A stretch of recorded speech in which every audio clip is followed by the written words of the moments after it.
Hello সবাইকে, তোমাদের সবার দোল পূর্ণিমা কেমন গেল? আমার কিন্তু বেশ ভালো গিয়েছে।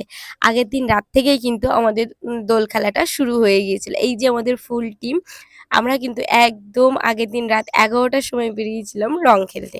বেশ রং-টং খেলে একটু আড্ডা মেরে বাড়ি ফিরতে, ফিরতে আমাদের কিন্তু ওই অনেকটাই রাত হয়ে গেছিল, রাত ১টা মতো।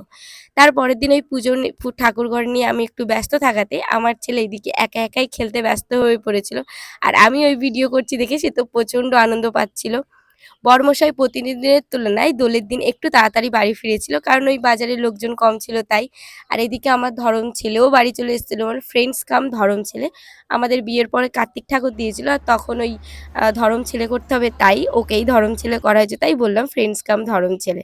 তারপরেই আমার ছোট ভাইকে খুব সুন্দরভাবে রং মাখিয়ে নিলাম। আর তার আগেতে দেখলে আমার ছেলেও ওর মামাকে একটু রং মাখিয়েছে।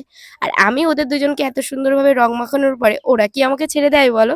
আমাকে তো খুব সুন্দর মুরগির রোস্ট করার আগে যেভাবে রং মানে মশলাপাতি মাখানো হয় ভালোভাবে, আমাকে সেইভাবে দেখো আমাকে সত্যিই চেনা যাচ্ছিল না রং মাখার পরে।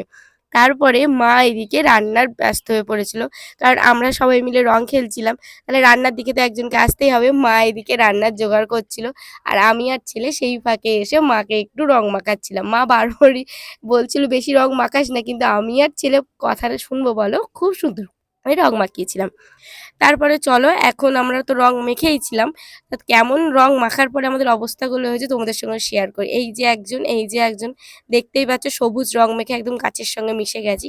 তারপরেই এসে গেল আমার বরমশাই। বরমশাইকে বলেছিলাম, "আমি কিন্তু তোমাকে ফার্স্ট রংটা মাখাবো।" তাই কথা যেমন কাজও তাই আমি ওকে ফার্স্ট রংটা মাখিয়েছিলাম। তারপরে একে, একে সবাই ওকে রং মাখিয়েছিল। দলি হোলির দিন একটু তো ফটো তুলতেই হবে বলো? তাই কথা মতো আমরা রং মাখার পরে বেশ অনেকগুলো ছবি তুলেছিলাম।